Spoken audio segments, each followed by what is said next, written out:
Okay. Katie with the Disney Global Generic Questions. Chad. Yes. It's been 22 years since Freaky Friday Okay. was a hit at the box office. Did you ever think you would see this day? I truly never thought that I would see the day that we would do a sequel to Freaky Friday. I never believed in my heart of hearts, not because the movie wasn't good, the movie was great, but I just felt like we had tied it up in a nice tight little bow, and I didn't see the possibility of them making the same mistake twice. You know what I mean? I was like, I think they learned their lesson. I think they're good. But there's more than that lesson in life. The universe will test you multiple times. It's really an ultimate lesson here. But couldn't have more gratitude for the moment and the opportunity to come back and reunite with everybody. Just full of love, seriously. Okay. And Manny, were you a fan of the original film? And what did you think when you heard they were making a sequel? I was a fan of the original film.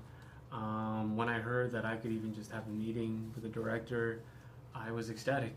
Not only because it's Freaky Friday, but it's also because of Nisha Ganatra, our director. I'm a huge fan of her work and her movies. So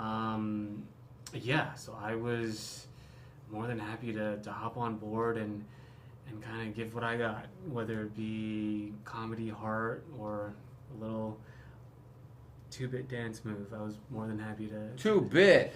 Then to Just burned contribute. up the dance floor. There's nothing left. Yeah, but yeah, definitely excited to join the family. Great. And then Chad, what was it like stepping back into a role you did when you were 21? I mean, it was a very heady experience, believe it or not. And when I say that, it's just because I was trying to analyze everything about somebody who I hadn't thought about in 22 years, right? I mean, it had been 23 since we had shot, so here we go. What has he been doing? Where is he?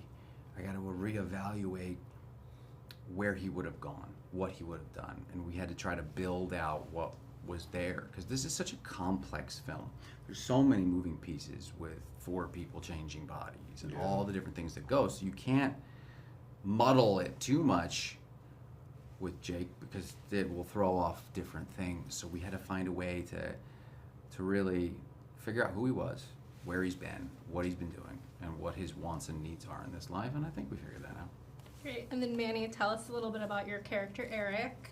Were you able to easily relate to him at all as a father and a chef? Yeah, my character, Eric Davies, is coming from the UK. He's a single father, bringing his daughter into the mix, into America. They're trying to find a new life in this new place. And it so happens that Eric also finds love in Lindsay's character, Anna. So it's navigating a new life experience, a new love, and a possible new family. And it's just all these family dynamics trying to make it work. Do I relate to the character? I mean, it's the first time I'm playing a father. Very intimidating. I needed some advice for sure. But it definitely gave me a glimpse as to what that could feel like, and I'd say I'm looking forward to it. Yeah, if that ever comes along. Yeah. Okay, this is for both of you to answer. So what is it about the story that still resonates with audiences? I think the thing about Freaky Friday that resonates most with audiences is that it's really grounded. Yeah, okay, it's a body swap movie. We get that, okay? But outside of that, it's a grounded story about family. And whether dysfunctional or not, we all come from one, period. Okay? And so you grow up and you experience good, bad, or mundane, whatever that may be. And there's a character in this movie for everyone. You can identify with a situation, scenario, or an individual in the movie and say, oh, that feels like me. And if you're not on any of those fronts feeling like there's a piece of you, then you're still laughing your butt off at the insanity and the hilarity that's ensuing. So it's just, it feels good. And you can have it on the background, you can have it in the house, filling your house with joy. It's just a dang good movie.